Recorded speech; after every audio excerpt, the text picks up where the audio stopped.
So we're finally ready to drop the review for the third season of Daredevil. I say drop like it's an album or something. Well, this one has been a long time coming, mostly due to a single tracking shot that we have not been able to film. A series of Daredevil, they have these scenes. It's one tracking shot, all done in one take. It's a beautifully choreographed fighting scene.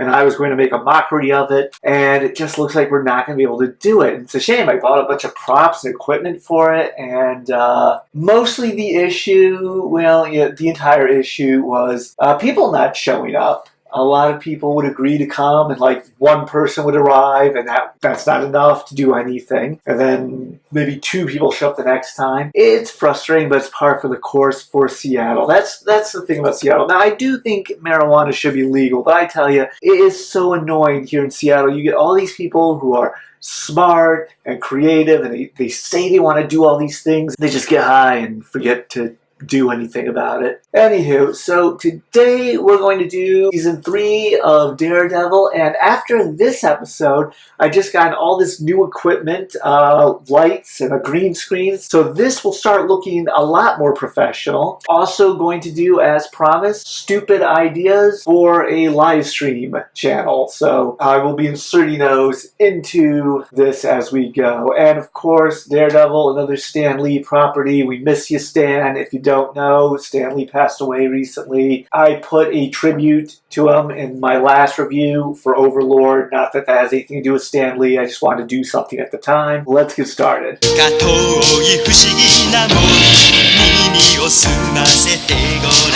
Yeah. This is for the win. This is for the win. Yeah, it's 3.5. I only connected 3.5. Why is it always 3.5? So Daredevil Season 3. So this is a series about a blind lawyer who fights magic ninjas. So this is the story of Matt Murdock. His father was supposed to take a dive for the Mafia, who was gambling on the boxing match he was in. He doesn't. The Mafia kills him.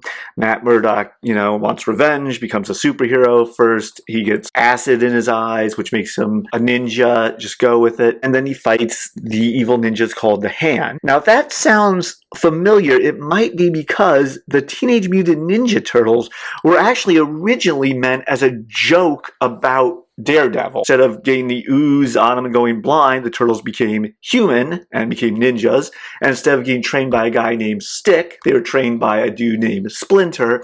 And instead of fighting the Hand, they fought the Foot. And if you keep thinking about it, you'll start seeing more and more of how that goes together. After Matt Murdock gets these abilities, he decides to become a lawyer. So he can defend people by day and be a superhero by night, and I guess gives about as much sleep as I do. I like this as an element in the MCU because until we get She-Hulk as a character, we don't really actually get anyone in the legal system. And the court system is a thing that in superhero movies and shows, we tend to just skip that. You can have the superheroes just drop off the bad guys in front of the courthouse or the police station. That's it, they go to jail. When actually, that's just not how it works. You can't be arrested because a superhero dropped you off in front of a police station.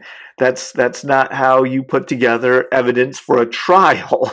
We get this element where instead of just going after the bad guy, Matt Murdock has to create a legal case to bring down the bad guy. And that actually helps stretch things out a bit in a more natural way. And a lot of these shows, we have to come up with all this filler. Why is the superhero not just going and getting the bad guy? Sometimes they have to go find them. They have to constantly make all this padding, all these excuses why they're just not going and just getting them. And in this case, it's because he feels that he has to have his faith in the justice system. There's a lot of metaphor between the justice system and religion. Sometimes they'll hit that one really hard in the head because Matt Murdock is also very religious. This doesn't entirely work. Yes, they show him conflicted about fighting crime and yet how it gets in the way of his religious beliefs and his faith in the law, the legal system.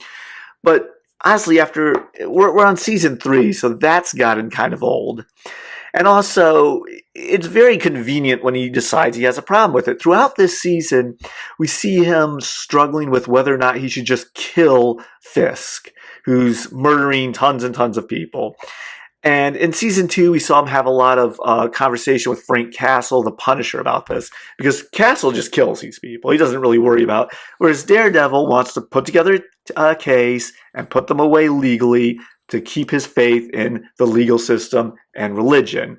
So those two opposing points of view go together well for creating conflict. There's no one there to do it in this season. So Matt Murdock keeps going back and forth by himself, and his friends have to keep warning him, like, no, if you take a life, you'll never be the same again. He very conveniently does kill lots of people. Sometimes it's indirectly and by accident, but other times it's indirectly, but quite intentional. He flicked that first domino so that last one would fall and this guy would end up dead. And he doesn't have an issue with that, and the hypocrisy of that is never brought up. Also, I mean, there's points where he's even telling this cop, like, shoot through that wall. I can hear a guy through that wall. Well, bullets kill people, so why was that okay?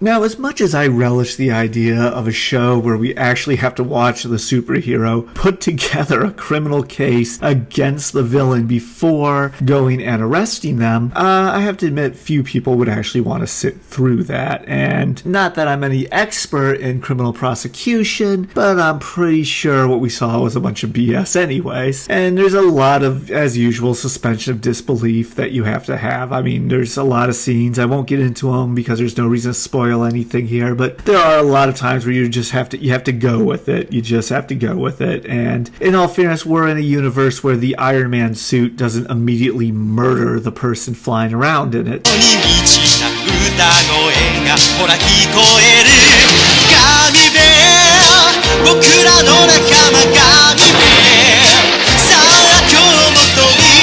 Surprisingly, no orphanage would let me film this on their premises. In fact, when I tried to film it through the window, I was told I cannot return. So admittedly, for the most part, I've been talking about the origin story of Matt Murdock, what does and doesn't really make sense within the premise, and I really haven't gone into reviewing the show itself, which is weird, because we're now 7.5 minutes into this. Our new villain, Bullseye, he's definitely not the flattest criminal that the MCU's ever thrown at us, but he's not really the deepest of wells either.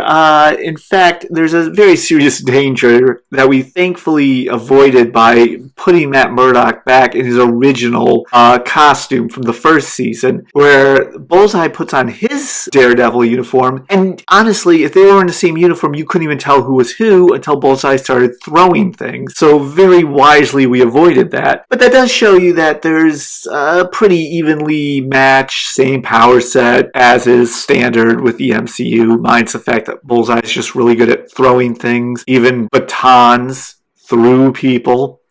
Just accept it, go with it. That's what we're looking for. This is a strange marriage of kung fu and the legal system. It's Law and Order with ninjas, and that's pretty interesting. I'm certainly not complaining. As usual, it's very well filmed. It's definitely the best directing out of any of these MCU shows, in my opinion, especially when you get into those tracking shots. Do it all in one shot, and there is a massive one done in a police station that's just so incredible. It's very impressive filming. The music is pretty good. Sound effects are nice. The costumes, I don't have a big issue with the Daredevil uniform, even the newer one. A lot of people have disliked it. A lot of people have made the joke that, hey, the blind guy gets the bad costume. I don't really have an issue with the costume. I think it looks no more idiotic than, say, Thor's uniform. Despite the fact that Bullseye isn't that deep, we do have Fisk as our central villain, and that's more than good enough. Fortunately, we didn't try to resurrect Elektra again, because God knows they don't seem to know what to do with that character. Definitely one of the better seasons of anything that the MCU's put out. Not the best, but certainly worth your time. I think its biggest flaw is having a hard time staying on point with its moral premise. If you behave like the people you're fighting, then what's the point even fighting them? You've become the very thing you're fighting. For a lot of reasons I've already gone over, it doesn't really hold up in this particular case.